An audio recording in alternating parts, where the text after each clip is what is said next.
Hi friends, இந்த வீடியோவில் வந்து பார்த்தீங்கன்னா அடினோட இன்ட்ரொடக்ஷன், அதாவது ஒரு பார்ட் 1 இன்ட்ரொடக்ஷன் மட்டும் தான் பார்க்க போகிறோம்.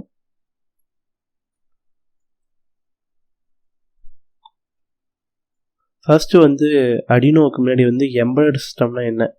அதாவது எம்பெடட் சிஸ்டம்ன்றது வந்து பார்த்தீங்கன்னா ஒரு ஹார்ட்வேரையும் ஒரு சாஃப்ட்வேரையும் ரெண்டுத்தையும் கம்பைன் பண்ணி எனக்காக வந்து ஒரு சிஸ்டம் டெடிக்கேட்டான ஒரு அப்ளிகேஷனை உருவாக்கணும். இப்போ வந்து பார்த்தீங்கன்னா இப்போ இண்டக்ஷன் ஸ்டவ்வாக இருக்கட்டும், அதே வந்து பார்த்திங்கன்னா வாஷிங் மிஷினாக இருக்கட்டும், இந்த மாதிரி வந்து ஒரு எப்படின்னா வந்து அதுக்குள்ளே ஐசிக்குள்ளே இருக்க ஒரு ப்ரோக்ராம், அதே வெளியே இருக்கிறது ஹார்ட்வேர், இது ரெண்டு சப்போர்ட் பண்ணி தான் வந்து ஒரு எனக்கு ஒரு ஸ்பெசிஃபிக் டாஸ்க்காக பண்ணுது. ஸோ இதான் எம்பெடட் வந்து combine of hardware and software, அதுதான் எம்பெடட் சிஸ்டம் அப்படின்னு சொல்லுவாங்க. அதே வந்து அதில் வந்து ரெண்டு இருக்குது, மைக்ரோ கண்ட்ரோலர், மைக்ரோ ப்ராசஸர். இப்போ இதுக்கு ரெண்டு என்ன டிஃப்ரென்ஸ் வந்து பார்த்தீங்கன்னா, மைக்ரோ ப்ராசஸில் வந்து நீங்கள் வந்து சேஞ்ச் பண்ணிக்க முடியும். அதை வந்து ஸ்டோரேஜ், அதை இன்டர்னல் எக்ஸ்டர்னல் அவுட்புட் அதை வந்து நம்ம மாற்றிக்க முடியும். அதாவது மைக்ரோ ப்ராசஸரில் உதாரணத்துக்கு வந்து பார்த்திங்கன்னா லேப்டாப் இருக்குது. லேப்டாப்பில் நினச்சா நம்ம ரேம் மாற்றிக்கலாம், ஹார்ட் டிஸ்க் மாற்றிக்கலாம், அதுக்கே வந்து தேவைப்பட்ட வயர்லெஸ் மவுஸ் இல்லை வயர்டு மவுஸ் இது மாதிரி எது நம்ம ஒன்று வச்சாலும் நம்ம நமக்கு தகுந்த மாற்ற முடியும். அதான் மைக்ரோ ப்ராசஸர். மைக்ரோ கண்ட்ரோலரில் வந்து பார்த்திங்கன்னா ஒரே ஐசிலேயே ரேம், ரோம், அதுக்கப்புறம் கிளாக் பல்ஸ், இவ்வளோ தான் இன்புட் இருக்கும், இவ்வளோ தான் அவுட்புட் இருக்குன்னு சொல்லிட்டு அதில் வந்து அதுவே டிஃபால்ட்டாக வரதான், அதை நம்ம வந்து மாற்ற முடியாது. அதுதான் அடினோ வந்து பார்த்திங்கன்னா மைக்ரோ கண்ட்ரோலர். ராஸ்பெரி வந்து பார்த்திங்கன்னா மைக்ரோ ப்ராசஸர். இதில் வந்து பார்த்திங்கன்னா நீங்கள் வந்து எப்படின்னா மாற்றிக்கலாம். அதை வந்து எக்ஸ்டர்னலாக வந்து இப்போ 4GB மெமரி கார்டு போட்டு ஓஎஸ் அப்டேட் பண்ணலாம், 8GB போட்டுக்கலாம். ஸோ மாற்றிக்க முடியும். அதுதான் வந்து மைக்ரோ ப்ராசஸரும் மைக்ரோ கண்ட்ரோலரும். அதே உள்ளே இருக்க பிளாக் டயக்ராம் பார்த்தீங்கன்னா நல்லாவே புரியும். இப்போ மைக்ரோ கண்ட்ரோலில் இருக்க பார்த்தீங்கன்னா CPU, interrupt control, RAM, ROM, timer எதுலேயுமே வந்து பார்த்தீங்கன்னா அது ஒரு ஐசிக்குள்ளே வந்து எதுவுமே பண்ண முடியாது, எதுவுமே மாற்ற முடியாது. ஆல்டர்னேட்டாக அதுக்குள்ளே வந்தது மட்டும் தான் ஐசிக்குள்ளே எல்லாமே முடிஞ்சிடும். அதே வந்து மைக்ரோ ப்ராசஸரில் வந்து பார்த்திங்கன்னா இப்போ லேப்டாப்பில் வந்து நம்ம நினச்சதை மாற்றிக்க முடியும். எனக்கு இந்த ரேம் தேவையில்லை, அடுத்த ரேம் எனக்கு வேணும் அப்படின்றத அப்டேட் பண்ணிட்டு போயிடலாம், இல்லை ஹார்ட் டிஸ்க் அப்டேட் பண்ணிட்டு போயிடலாம், மவுஸ் இது எல்லாமே நம்ம அப்டேட் பண்ணிக்க முடியும். இதுதான் மைக்ரோ ப்ராசஸர். அதே அப்ளிகேஷன் பார்த்தீங்கன்னா இப்போ இண்டக்ஷன் சொன்ன பார்த்தீங்கன்னா இண்டக்ஷன் ஸ்டவ்வாக இருக்கட்டும், அது வந்து பார்த்தீங்கன்னா ஒரு மைக்ரோ கண்ட்ரோலர். அது வந்து பார்த்தீங்கன்னா ஸ்பெசிஃபைட் டாஸ்க் இவ்வளோ தான் அதால் பண்ண முடியும். எக்ஸ்ட்ராலாம் நம்ம வந்து நீங்கள் நினச்சாலும் போயிட்டு எனக்கு எக்ஸ்ட்ரா ஒரு அப்ளிகேஷன் பண்ணணும்னு நினச்சாலும் அது பண்ண முடியாது. அது அவ்வளோதான். அது என்டையராக ஒரு ஃபஸ்ட்டு ஒரு அப்ளிகேஷனை கேட்கணும், அது அதுக்கு மட்டும் தான் யூஸ் பண்ண முடியும்.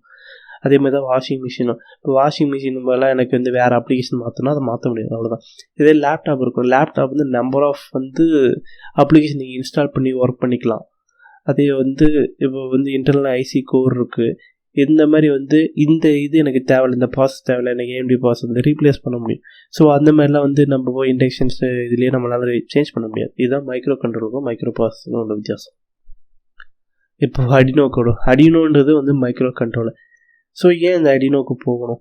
இப்போ வந்து பார்த்தீங்கன்னா இப்போ ரீசெண்ட் டேஸாக வந்து இப்போ எலக்ட்ரானிக்ஸில் வந்து இப்போ புதுசாக நான் ஒரு விஷயத்தை உருவாக்க போகிறேன், எனக்குன்னு ஒரு ப்ராஜெக்ட் இருக்குது, அதை நான் செஞ்சு பார்க்குறேன், என்னோடய கன்வீனியன்ட்டுக்கு தகுந்த மாதிரி நான் இது பண்ணுவேன். அதாவது வந்து ரியல் டைம் சொல்யூஷனை வந்து அதாவது ரியல் டைமில் ப்ராப்ளம் ஆகிறத வந்து நம்ம ரியல் டைம் சொல்யூஷன் கொடுக்கணும்.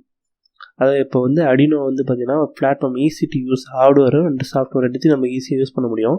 இப்போ வந்து எனக்கு வந்து கேஸஸ் அதிகமாக வந்து கேஸ் லீக் ஆகிற இந்த மாதிரி இடத்துல அடிக்கல இந்த ப்ராப்ளம் வருதுன்னா இந்த கேஸ் சென்ஸை வச்சு இது மாதிரி ப்ராப்ளத்துக்கு சொல்யூஷன் கொடுக்கலாம் அப்படின்றது நம்ம மைண்ட் மூலிமா திங்க் பண்ணி நமக்கு அந்த சொல்யூஷன் கொடுக்கறதுக்கோசம் நம்ம ப்ராக்டிக்கலாக நம்ம வந்து செஞ்சு பார்க்கணும், கோட் வச்சுட்டு இந்த இடத்துக்கு சூட்டபிள் ஆகுமா இந்த அப்ளிகேஷனுக்கு அப்படின்ற மாதிரி. அதே வந்து பார்த்திங்கன்னா அடினோ வந்து டைப்ஸ் இருக்குது. இப்போ வந்து அடினோ நிறைய போர்டு இருக்குது.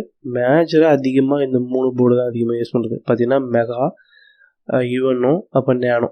இப்போ வந்து மெகா நீங்கள் ஃபஸ்ட் டைமாக நீங்கள் அடினோ வந்து ஸ்டார்ட் பண்ணிங்கன்னா நீங்கள் மெகாவோ இல்லை யுஎன்ஓ வாங்கிக்கிறது ரொம்ப நல்லது. ஏன்னா பார்த்தீங்கன்னா நேனோவில் வந்து பார்த்தீங்கன்னா இந்த ஈத்தர்நெட் ஷீல்டு, வைஃபை ஷீல்டு இந்த மாதிரி ஷீல்டெலாம் இதில் பண்ண முடியாது. ஸோ வந்து நீங்கள் மெகாவோ யுஎன்ஓ சப்போஸ் அடினோ ஸ்டார்ட் பண்ணுற மாதிரி நீங்கள் அது வாங்குறது ரொம்ப பெட்டர். இப்போ மெகாவில் வந்து பார்த்தீங்கன்னா 54 டிஜிட்டல் பின் இருக்கும், 16 வந்து அனலாக் பின் இருக்கும். அந்த 54 டிஜிட்டல் பின்றது இன்புட் அவுட்புட், அதாவது pulse width modulation, interrupt, so வந்து டிஜிட்டலாக கண்ட்ரோல் பண்ணுறது, இது எல்லாமே வந்து 54 பின் இருக்கும். அதாவது அதிகமாகவே இருக்கும். நீங்கள் அதே மாதிரி வந்து 4 GB வரையும் பார்த்தீங்கன்னா நீங்கள் வந்து மெமரியாக போக பண்ணலாம். அது வரையுமே நீங்கள் ஸ்டோரேஜ் ஆகும். இதே வந்து அனலாக் 16 அனலாக் பின் இருக்குது. அதாவது கேஸ் சென்சார் மாதிரி ஒரு அனலாக் சென்சார் மாதிரி வந்து மல்டிபிள் சென்சர்ஸ், அது மாதிரி 16 அனலாக் சென்சர் நீங்கள் அதை இன்டர்ஃபேஸ் பண்ணிக்கலாம். இதே யூனுக்கு வந்து பார்த்தீங்கன்னா 14 டிஜிட்டல் இன்புட் அவுட்புட், அதே வந்து 6 அனலாக் பின் தான். பார்த்தீங்கன்னா அதில் வந்து 16லேருந்து இது வெறும் 6 அனலாக் பின்ஸ் தான் வந்து பார்த்தீங்கன்னா. அதேமாதிரி வந்து 1 KB மட்டும்தான் வந்து நீங்கள் ஸ்டோரேஜ் பண்ணிக்க முடியும். அதே ஞானோவில் வந்து பார்த்தீங்கன்னா 13 டிஜிட்டல் பின், 8 அனலாக் சென்சர். அதில் அனலாக் சென்சர்ஸ் வந்து பின் அதிகம். ஸோ வந்து நீங்கள் இன்டர்ஃபேஸ் பண்ணுறப்ப அதாவது ஈத்தர்நெட் ஷீல்டோ, வைஃபை ஷீல்டோ, ஜிபிஎஸ் ஷீல்டோ இது மாதிரிலாம் நீங்கள் பண்ணக்குள்ள அதை இன்டர்ஃபேஸ் பண்ண முடியாது, உங்களுக்கு கரெக்டாக கம்ஃபர்ட்டாக இருக்காது. இதே வந்து பார்த்தீங்கன்னா இங்கே 4 சீரியல் போட்டுனா டிரான்ஸ்மிட்டர் ரிசீவர், இப்போ வந்து ஜிபிஎஸ் வந்து டிரான்ஸ்மிட்டர் ரிசீவர் பண்ணி ஆகணும், ப்ளூடூத்துக்கு டிரான்ஸ்மிட்டர் ரிசீவர் பண்ணி, இந்த மாதிரி வந்து கம்யூனிகேஷன் சீரியல் போட், அதுதான் வந்து இதில் 4 சீரியல் போட்டுக்கு 1 அந்த மாதிரி. இது வந்து பார்த்தீங்கன்னா இன்டகிரேட்டட் டெவலப்மெண்ட் என்வாயர்மெண்ட், அதாவது அடினோக்கான போர்டுக்கான டெவலப்மெண்ட் என்வாயர்மெண்ட், அதாவது வந்து அந்த கோட் பண்ணுறது எல்லாமே இதில் தான் பண்ண முடியும். அதாவது அடினோன்றது ஹார்ட்வேர், இந்த சாஃப்ட்வேர் வச்சு தான் நீங்கள் வந்து அதாவது அந்த பூட் பண்ண முடியும், ப்ரோக்ராமோட பூட் பண்ண முடியும். அதாவது ஒரு சிம்பிளான கோடிங், அது அடினோ கோடிங்னா ஜஸ்ட் இதுதான். இப்போ வந்து பார்த்தீங்கன்னா ஒரு அடினோ இருக்குது, அதை என்ன சொன்னால் வந்து உங்களுக்கு இத்தனை ஹார்ட்வேர் பின்ஸ், டிஜிட்டல் பின்ஸும் அனலாக் பின்ஸ். இப்போ அதில் ஒரு பின்னை நான் 13 நம்பர் பின்னை மட்டும் செலக்ட் பண்ணுறேன். அதுதான் வந்து int LED = 13. அதே வாய்டு செட்டப்னது பின் மோட், அதே வந்து பார்த்தீங்கன்னா அனலாக் சென்சர்ஸ் இருக்குது, அதே டிஜிட்டல் இன்புட் சென்சர்ஸ் இருக்குது, அவுட்புட் சென்சார் இருக்குது. இப்போ வந்து டிஜிட்டல் எனக்கு வந்து இப்போ வந்து LED நான் செலக்ட் பண்ணுறேன். LED என்ன பண்ணணும், எனக்கு பிளிங்க் பண்ணணும், அது வந்து அவுட்புட். அதே இன்புட்டாக வந்து 0 1 வந்து வெளியேருந்து சென்சார்லேருந்து உள்ளே வாங்குறது வந்து இன்புட். ஆனால் இப்போ எனக்கு அடினோலேருந்து வெளியே போகுது அவுட்புட், எனக்கு வந்து அது LED வந்து அவுட்புட். அதே வாய் லூப் அப்படின்னு சொல்லிட்டு என்னவா டாஸ்க் பண்ணும், டிஜிட்டல் ரைட்டுன்னு கொடுக்கறதுலாம் நம்ம LED வந்து இப்போ 0 1s, அதாவது 0னா ஆஃப், 1னா ஆன், அந்த மாதிரி வந்து பார்த்தீங்கன்னா இங்கே ஹை லோன்னு யூஸ் பண்ணுவோம். அதாவது டிஜிட்டல் ரைட்டில் வந்து எனக்கு LED வந்து ஹையாக இருக்கணும் அப்படின்னா வந்து LED வந்து எனக்கு லோ ஆகும். அதே வந்து டிலே 1000 அப்படின்றது இங்கே மில்லி செகண்ட் ஆகும். இங்கே மில்லி செகண்ட்னால 1 செகண்ட் ஆகும், 1 செகண்டுக்கு அப்புறம் வந்து ஆஃப் ஆகணும். ஸோ இந்த மாதிரி வந்து நம்ம கன்டினியூஸாக ரிப்பீட் ஆகிட்டே இருக்கும். ஓகேங்களா? ஓகே ஃப்ரெண்ட்ஸ், இந்த ஜஸ்ட் ஒரு இன்ட்ரடக்ஷனில் அவ்வளோதான். நெக்ஸ்ட் இதோட கண்டினியூ இன்ட்ரடக்ஷன் பார்ப்போம். ஓகேங்களா? அதையும் நம்ம கன்டினியூஸாக ஃபாலோ பண்ணிக்கோங்க, கன்டினியூஸாக லேர்ன் பண்ணிக்கோங்க. தேங்க்யூ.